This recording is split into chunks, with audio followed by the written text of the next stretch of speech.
Hi guys, Fraser Christian. This is Si Parker, friend and colleague of mine now for nearly over 10 years, I'm presuming. Close to, yeah. Close to 10 years. When I first met Si up on a course in Scotland, he had an amazing true survival story to tell, which really encapsulates everything that we tell people about being prepared and how the unexpected can happen at any point. This is a true tale of survival, and he's lucky to be sat here now by probably your own admission. Yeah, it was I know better now, but it was a whole host of errors that led to a potentially life-threatening situation, which, if I had to do it again now, I don't think I'd be able to do it. It's because I was a lot younger and I was a lot fitter. That's the only reason I survived. So you're what, 19? No, 21. 21, Yeah, in the army, yeah, went over to Norway, yeah. so your Arctic winter survival training. Well, I was part of a specialist Arctic rapid reaction unit, which no longer exists. And ironically, it was called the ACE Mobile Force. But ACE, it sounds a bit corny, but it stood for Allied Command Europe. And the whole point was, if the Russians scooted round, we'd all pile into Norway with the Yanks, the Dutch. It was like a mini NATO, Right. but designed to go to Norway at rapid reaction, a moment's notice. So we were trained in the UK. We do what you call dry shod training. So, like here, if you lose one of your gloves, you might get a cold hand. You lose one of your gloves in Norway, you might lose your hand. Yeah. So they train you pretty hard, old school military training. So if you drop a glove or whatever, it's press up, sit up. They just beast you, They get it ingrained in your head. So they're preparing you for when you go there. Preparing you for being maybe lost in the snow. And in severe temperatures. I mean, once you get up into Bardufoss, the coldest I've been in Bardufoss, ambient air temperature was minus 57 Celsius. Right, so And that is bloody cold. so you're in Norway, Yeah. done some Arctic training, survival training. Pre-training. This is my first night. Right, So this is the first error. This is your first night. First time ever. So Yeah. I've literally got off the plane, which is at the camp. So military planes landed. They put us in vehicles, taken us to our accommodation. I was part of the second flight. So all my mates were on the first flight, were already unpacking, getting the civvies on, saying, let's get down the town because we're going into the field for 6 weeks to continue. They call it the novice skiing and survival course. So it basically bolsters everything you did on your dry shod in the UK. You're now doing it in the snow. For real, yeah. And you're learning to ski with all the kit because you've got to carry a lot of kit. Yeah. I mean, you've got 120 pounds on your back, with, especially once you put all your ammo and food on. Then you've got a polk between two of you with all your extra kit, tent sheets, because in those days we had frigging canvas tent sheets. But that is easy compared to what actually happened. Seems it now, yeah. So So the first error was I went straight in and the lads are going, come on, we need to get down the town. So I didn't unpack. I just grabbed what I had on, which, let's be honest, I was 21 years old. I was quite fit and healthy, but I thought I knew better. I was wearing like skinny jeans, desert boots. But in fairness, you're off to a nightclub. And a lumberjack. But you're off to a nightclub. But that's it, right? You're not presuming at this moment to be doing any survival for but training. You're off to the nightclub. They always used to say how keen I was and everything, and I always used to carry. At that time, I had do you remember the Normark Big Swede, the folding knife? I had one of those and one of the old Lofty Wiseman survival tins. Yeah. I used to carry them. Yeah, we everywhere. all did, didn't we? Yeah, but you know where it was? In my bag. Yeah. So. We don't need it. You don't need it. That's in I brackets. didn't need it to go to town. I mean, I know this story, but Yeah. you're off to a nightclub, aren't you? Yeah, I am, And do I remember the story right? Your mates were taking the piss out of you, saying, "What do you need that for? Yeah. You're going to the nightclub. Yeah. What's going to happen to you? Yeah. Why do you need a survival kit? You're going to a nightclub." So what happened? I left it on my drawer. You left it. By my bed. Yeah, peer pressure. Yeah. You left your survival kit. Now tell us what's happened after that. So gone downtown, had a few bevies. I mean, I'm not going to say I was blind drunk, staggering drunk, but I would say anyways. I could drink a lot then. I was used to drinking a lot. I was well oiled. Yeah. So I could walk in a straight line. Yeah. I could speak, I would say, well enough that I didn't look a buffoon, but I would say I couldn't have driven. There's no way I could have driven. Yeah. I was too drunk to drive. Yeah. So, next mistake, didn't tell anyone I was going. I got to the point where I thought, I've drunk too much bloody lager, because I don't like lager anyway. I drink real ale or whiskey. I'd had too much lager. And I don't really like nightclubs. I'm not into the whole noisy. You want to get back for your training, be a good soldier. Get up early, Yeah. get out there. Yeah. So I thought, I'll go. I ain't going to tell anyone. Cock up number 2. So Didn't nobody knew didn't I'd leave gone. a note. No, no one's coming looking for you. Exactly. So All the this story, by the way, contains all of the classic errors. if you only made one, you're an arse. I made about 10. For those people that think you're going to be in a survival situation, when you think you're going to be going out into the woods, you're going to have your knife, your tarp, all this kit with you, it's not going to happen like that, is it? No. Tell us how it really happened. But yeah, and I've learnt from it the hard way. Yeah. Simple things make a big You're still difference. here, aren't you? So, I basically had a wad of Norwegian kroner in my pocket. Nothing. No lighter, because I didn't smoke. Nothing. So I go out. Of course, I don't know how to speak bloody Norwegian, and I'm wandering around. And it's a small town where we are. I mean, they probably like it when all the squaddies turn up, because they make money. Or they did. I mean, the place is probably normally a ghost town, particularly in the summer, I'd imagine.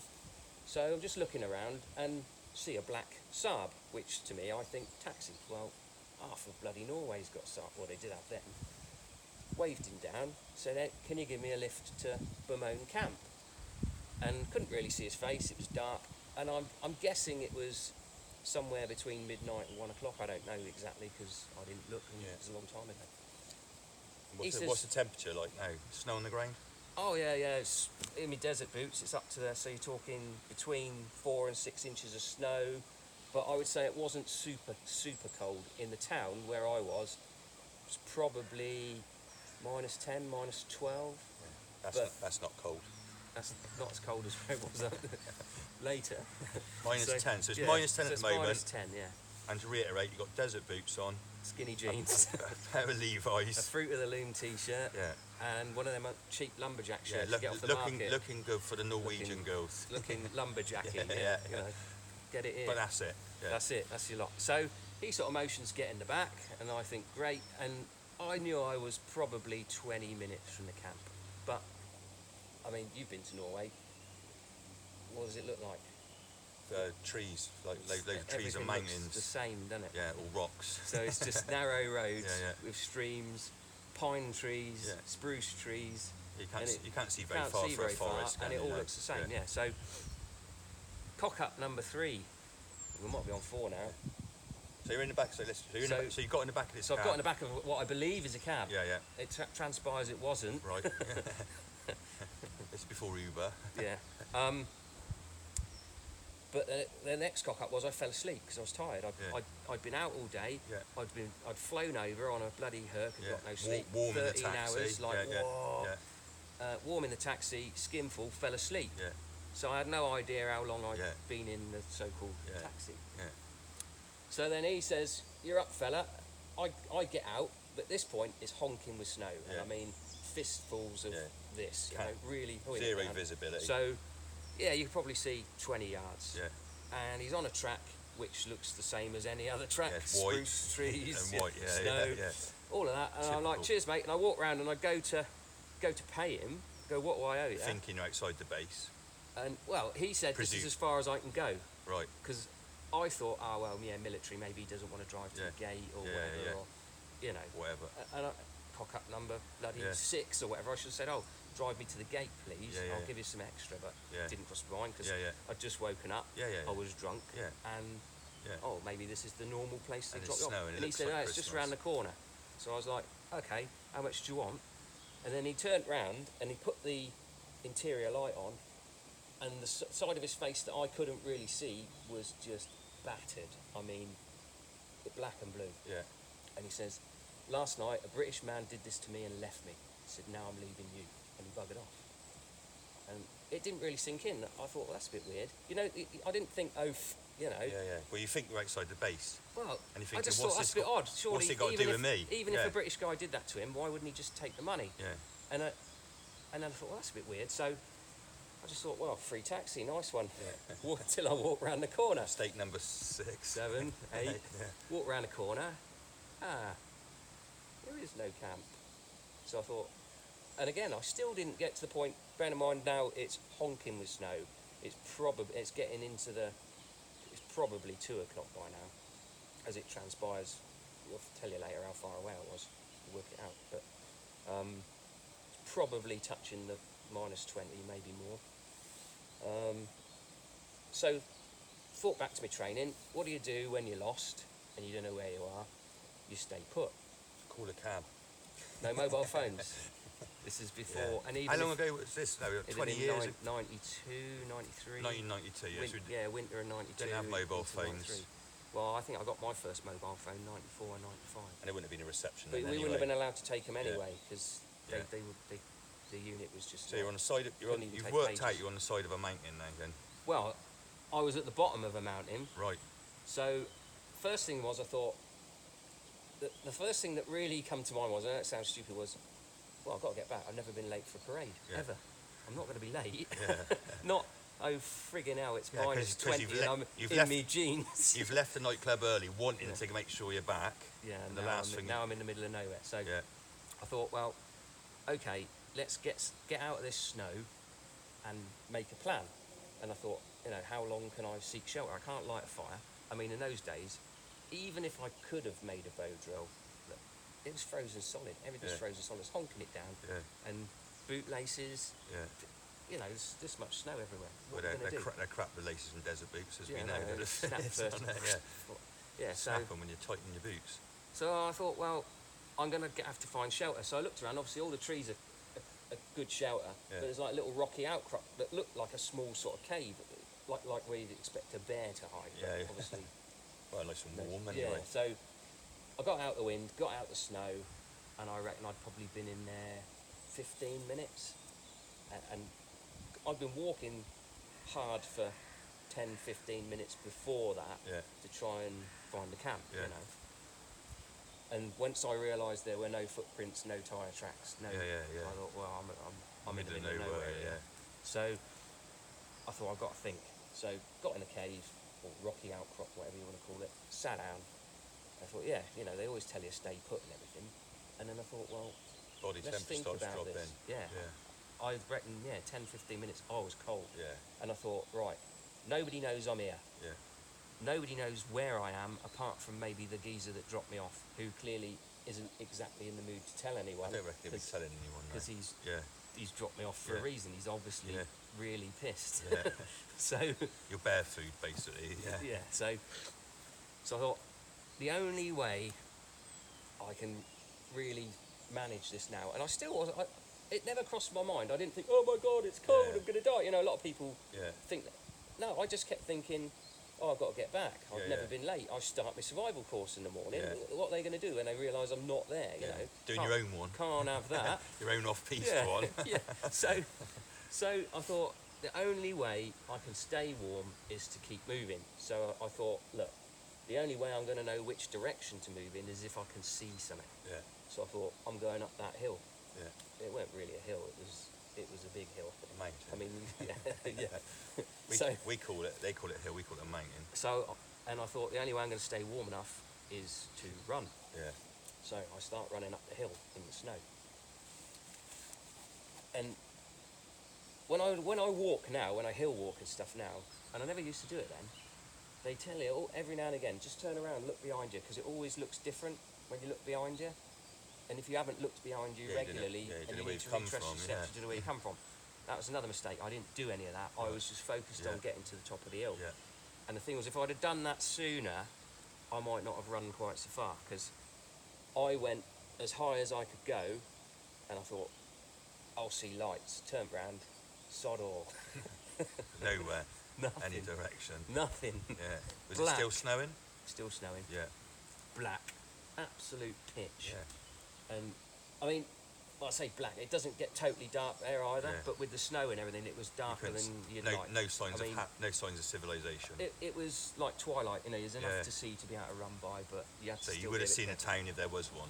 Yeah, definitely. Yeah. I mean, I couldn't really even pick up light pollution because the whole skyline looked the same to me. Yeah. So again, I thought, I didn't think, oh bloody, the F word. I just thought, that's kind of vexing. What am I going to do now? Yeah. So I looked and I could tell by the way the trees were folded and everything else, I thought, that is a river, because it looked, the way it was going around.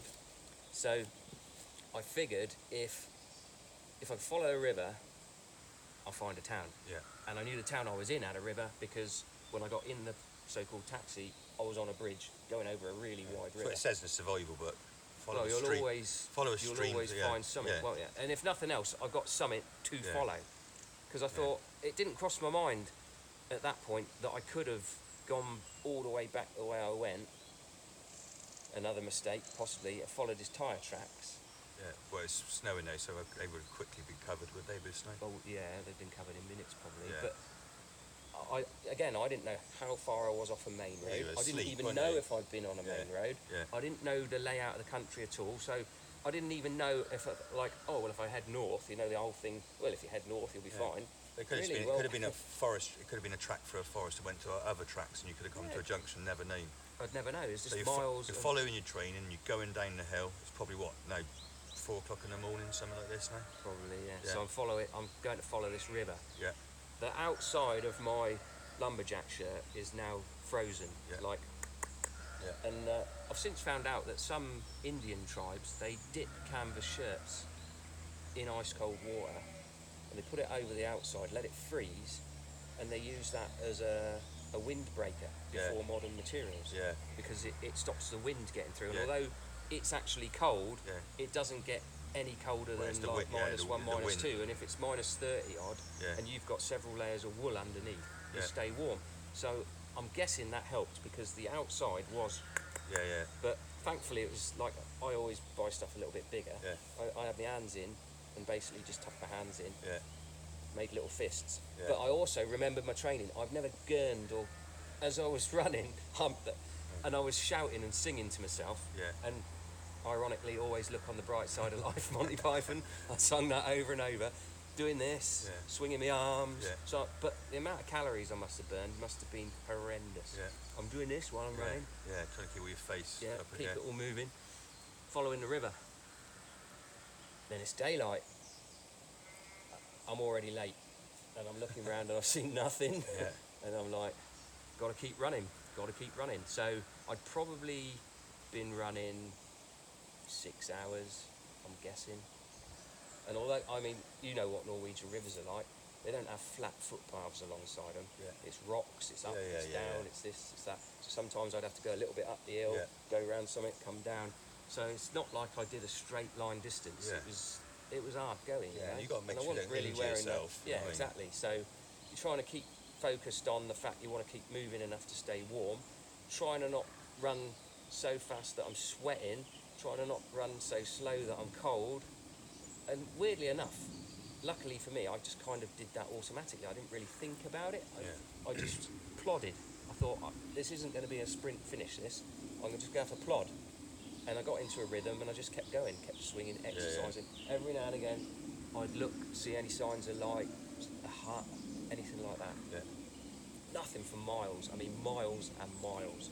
And then eventually, I come to this point where the river forked, and it was quite wide, and the river was somewhere between waist deep and over my head deep. I don't know how deep, but it was over my head. And at this point, it was now probably midday, I'm guessing, of it was only one day, but it was Minus all 20-ish. yeah, below that now, Yeah. probably. Minus 30. Minus 30. So it was like clear by then. Snow had stopped. It had got a lot colder, and I was still frozen on the outside anyway. And on this fork where it went,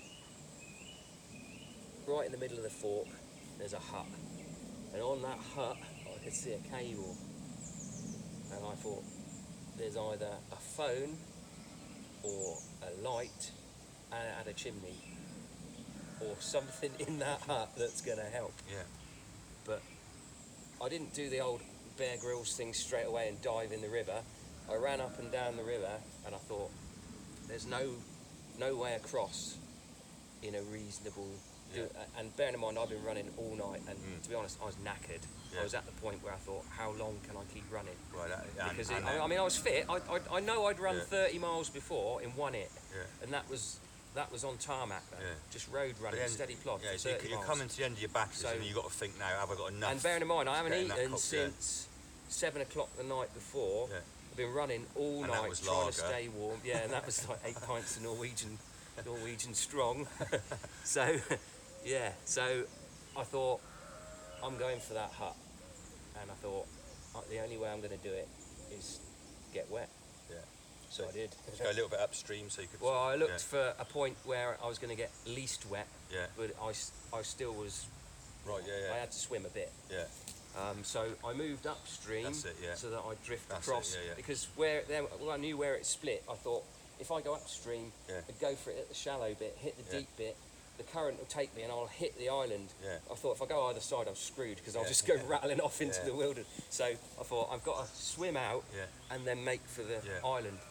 And I hadn't done ice breaking at this point because that's one of the things you do in Norway. They cut a hole in the ice Yeah. and it's to simulate you skiing across it and it breaks Yeah. away. And I knew I had that coming, but I didn't expect that level of cold. I mean, you know when you go to the seaside and you walk in and your nuts touch Yeah. the water Yeah. and it's like, woo, Yeah. this is, wow! It's like, whoa! They're coming out your ears, you know? So I just got in and got on with it. Yeah. Got in the hut. Take your clothes off? No. No, straight, I didn't even think about that. I mean, Yeah. like now, again, another mistake, I'd have probably got naked, Yeah. bundled it all in my jacket, Yeah. held it above my head and gone. Yeah. So at least I had something dry to get in on the other side. But then you couldn't But I- swam, could you?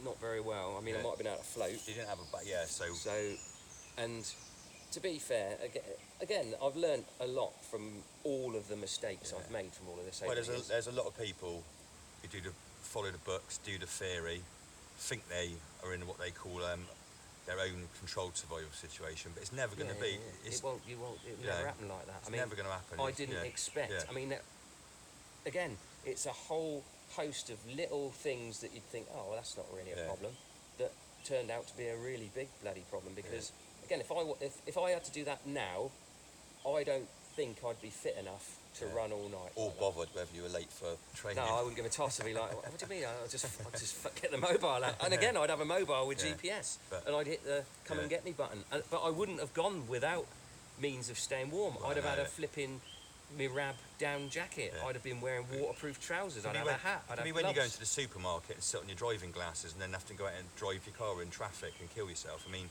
survival situations happen, as we both know, when you least Yeah, and you think, expect oh, it'll it. be all right. Yeah. So all these people that say they have this everyday carry kit Yeah. that we know they don't take with them when they go to Asda's, when they're going to a Oh, nightclub. I do. Well, now, yeah, now we've got everything. So anyway, so you've swam the river. Yeah. I've Tell us got in what the hut. It's just the old latch thing, and I am really, really cold. Yeah. And anybody that tells you when they leave the matches in these huts, they do it so you can simply go. Oh, so where's there a box of matches? Yeah, there's a box of matches laid out Yeah. with the old. I don't think it had feather sticks. It's just newspaper, scrunched up newspaper and logs and everything. So for everyone who don't know what that is, in these mountain rescue huts, when we've grown up our whole lives, we've always been told that there's going to be a box of matches. Yeah, with one poking out, With a so you can box grab of it with your matches teeth because or whatever. so with your teeth, Yeah. something because your digits are all frozen. Oh yeah, I couldn't move them then. I had So tell claws. us what happened. Well, You got the match. I imagine they all went over the floor. The box went everywhere. I couldn't even get. Couldn't even strike one. couldn't even strike one with any Which was- digits. And, yeah. and I thought, why am I pissing about with that when there's a phone on the wall? Right. So I went to the fire first because I was so cold. Yeah. And again, I was like, I've got to get fire going, Yeah. and I'm shaking now, Yeah. really shaking. First aid hypothermia is well and So- truly set in. Yeah. And I feel, for the first time, I was thinking, oh shit, I've stopped running as well. Yeah. And I've basically been running for probably 12 hours at this point, Yeah. maybe 14. Generated all that heat in my muscles, Yeah. and then plunged it Yeah, yeah. into an ice bath. Yeah. So So everything's gone. you got a few. I'm going into cramp. Few hours you got now, like before you're gonna. So get on the stop. phone. There's an emergency number on the wall, and I phoned it. And the first thing says, "Does anybody speak English?" And they're like, "Yeah, most Norwegians do. Can Yeah. we help you?" I said, "Look, not too fine a point here. I'm soaked to the skin. I'm freezing. I'm in a hut, but I don't know where it is. Do you know where this? Can you trace this phone?" Do you have a number on the wall or anything? Well, there was a number for the phone. They said, "Yeah, but it's not quite as easy as that." I think So you'd have a gave them the- location number, wouldn't you? No, well, if it did, I didn't know what it was because Oh, a lot of right, it was in Norwegian anyway. Right. So I just said, look, Probably said the key for the fridge. yeah, and the beer, Yeah. and the pizza. Yeah, the pizza. So I said, look, I'm here, and I need somebody to come and get me. because I'm late for me parade, you know. Not I'm freezing to death, I'm cramping up. But we're sorry to interrupt. Would you say, though, looking back on it, one of the secrets of your situation was the psychology that you had something? Oh, I you could have given up at any point. I'd have been dead. Yeah, but If you, I'd have you, just oh, said, you oh, would have, that's but it. If I'd have said, oh, I'm not going to get back, you know, this is all the same. Yeah. This has gone on for hours. Yeah. You know, if you'd have taken that attitude, then I would say 2 I'd hours, probably be dead. Yeah. But I didn't. I thought if I can run 100 yards, I can run another 100 yards. If I can run 200 yards, I can run 400 yards. If I can run 400 yards, I can run 800 yards. And then when I was cold, I was, like I say, I was doing all this.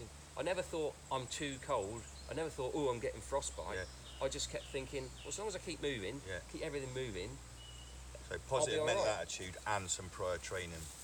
Yeah, I think if I hadn't have done that dry shod, I mean, bearing in mind, with all the errors, if I hadn't have paid attention to that training, I'd be dead without a doubt. Because I think if I'd not had that, and I'd always had like a mindset. I've been in the cadet force.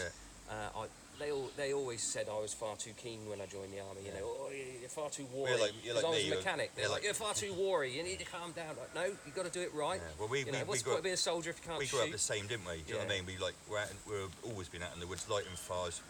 Always had our survival kit on us. That's what that was how I grew up in the middle of nowhere. I didn't have many mates that wanted to do the same sort of stuff I did. And you know, if it was snowing, most people are sat inside. Yeah, we'd got to on make their we'd got to make Sinclair a shelter. what was C5? What was it? ZX81, the first one where you had the ping pong. They'd be playing that. I was out in the woods with a metal mug and a bovril. You know. So you phoned them. Yeah, and then there's another 2 to 3 hours. Could they work out your location from? Yeah. Well, I didn't. I got the gist that someone was coming. Yeah. And they said, "Can you light the fire?" And I said, "No, my hands have seized up." Yeah. And they said, "Well, just keep moving and try and stay warm." But I mean, I wasn't warm anyway. Yeah. So, problem was, I'd sat down like that on the floor next to the fire with the phone, and I cramped up. I couldn't even get up. Yeah. So I was just sat like that. Yeah. My hands, I looked like a bloody pterodactyl. So never stop moving. No, I should have stopped moving. And 2 to 3 hours later, 2 military policemen turned up, and when they said, "Are you all right, mate?" And I went, "I'm cold," and they picked me up, and I was stuck like this. I couldn't. So how many hours now has this been now since you first got dropped nearly off? 5 o'clock the next evening. And next evening, so I'd been going 16 hours. Yeah. 16 hours at minus 30 with no stuff. And I mean, you had no stuff, so nothing. So the common theme of that is it is all mental attitude. It was only your mindset, fitness, and prior training. Because, like I said, now could I run that long? I actually think I probably could, but I think the swim would have done me then. I don't think physically. I mean, I'm 25 years older now. Yeah. I physically, I don't. I'd do it. Yeah. If I had to do it, I'd do it. You know what I mean? But I don't know whether I'd come out as well as I did. I mean, I spent 4 days in a Norwegian hospital. The first thing they did was they had to thaw me out slowly. So they had like this. It was like a quilt with a like Han Solo coming out of carbon freezing. Yeah, it was like a big puffer thing, and I was inside, and they went, "This is going to hurt." It was. And it Tell you what, I've watched Star Wars. I know. Imagine, mate. You remember the old Chinese torture, the splints of bamboo down your toenails and fingernails. Imagine that, but also imagine you're getting a green stick fracture in every bone in your body. It just felt like every bone in my body was snapping. The pain was unbelievable, and I was in there for 4 days. Then they moved me back onto camp, and I was in there another 3 days. And do you know what they did after the day? They kicked me out and said I was clear. Made you go on your survival Made me go on my bloody survival course. I spent another frigging week in it. But anyway. But moving on from that, the local authorities were treating it as attempted murder. Well, yeah, obviously. And because I believed I was in a taxi, they did a lineup of all the taxi drivers from the town. Yeah. And it wasn't any of them. And they could never trace the car. Yeah. So I didn't get charged. I didn't get a bollocking for saying you're late for parade. The RSM actually came in and said, "You're lucky to be alive, mate." You should get a medal, shouldn't you? Well, I don't know. I didn't get anything really. Get back out and get. Didn't that qualify you then to become the Arctic survival instructor? Do you know what I mean? I did do a military skiing instructor's course, and I got pneumonia on that and never finished it. So the moral of the story is, basically, Always be prepared. And don't let anybody tell you. Don't let anyone change your mind, No, saying if you're paranoid. If you want to do Or you're that, paranoid. I get people say to me, Yeah. I carry a lighter all the time. They go, what do you do that for? You don't even smoke. I went, because I might need to light a fire. Yeah, we're out in the woods now, aren't we? Yeah. You know. And I've got a knife, I've got a fire steel. Yeah. Although I don't like using a fire steel. Luckily, though, we found a few bits make it easier. But this isn't the easiest woodland. First choice for me would be a gas torch lighter every bloody time. I mean, it's really wet and it is cold now. Yeah. So it's an amazing story. There's not many people who can say they've actually. Well, I've heard so many died. different versions of it over the years because, like when I first went to wilderness gathering, you go, oh, do you hear about that guy that ran 500 miles in Norway? And it wasn't. We worked out it's probably 60 miles. Seriously? Yeah, but it's not a straight line. They can't really tell because from the town where I was to where the hut was, then I don't know where I was dropped off, and the topography, you can't tell which mountain I was on. How far do you think you ran about? I'd say, I mean, if I was jogging at my normal jogging pace, I was probably doing between 6 and 8 miles an hour. Yeah. And if you times that by 12 hours even, it's a lot of miles, isn't it? Yeah. But there's all of that. Yeah. So the moral of the story is never stop moving, never give up. No. Always be prepared and don't ever let people. If it had been the modern day now, tell you that you're paranoid. I'd have been dressed correctly. Yeah. I'd have told somebody when I was leaving the club, and I wouldn't have gone on my own. In a foreign country, I'd have gone with at least one other person, probably two. Yeah. I would have gone to a proper taxi rank. Yeah. I would have recce'd the place before I got there, so I'd know which direction my hotel was in or whatever. I'd have a phone with GPS, and if the guy's not driving me to my hotel, I go, okay, lads, get ready to bail. This bloke's not taking us where we're supposed to be going. Yeah. So the situation now is entirely different to what it is then. Yeah. But you could still make the same amount of cock-ups if your phone was dead or you got so pissed you couldn't stay awake. Oh, or, it is. you know, Life is a random set of things. It's how you approach if it, you how look you deal how with many it. cock-ups I made to get to the point where I got out of a vehicle in the middle of nowhere, in an Arctic country, in the middle of winter, it should never have happened. Yeah. So that's but what it did. First rule of survival of life is trying to avoid the universal trouble, but it's not always that kind to you. And I mean, it is an amazing story. But it makes me laugh when people, you're just out and about and they go, "Oh, it's cold." I went, "Cold? You know what cold is." So anyway, thanks for sharing that story with us. I hope you really enjoyed that. It's an amazing story. I managed to tell it without swearing as well. That's really true. I think he only swore a few times. Check us out anyway. We've got the Human Animal Winter Survival Challenge coming up this week, so it's only for 5 days, but hopefully that's gonna hopefully they're gonna be a little bit more prepared. But thanks for watching. That's an amazing story. Hopefully the next time Take I care, hear it Fraser. out somewhere, it'll be somewhere near. I mean, I could go on for hours into more details, but I mean, that's still quite a long, but that's the gist of it. And yeah, I've learnt a lot by that. And don't ever let anybody tell you you're a muppet or what do you need that for. Always Do be your own prepared. thing. If you believe you should be prepared and you want to take that item with you, don't let anyone talk you out of it. No. Because sod's law, the day you leave it behind will be the day you need it most. Need it. Yeah, guaranteed. Stay safe, be prepared. Thanks for watching. Cheers. Cheers. Right. See how that came out. Went on a bit.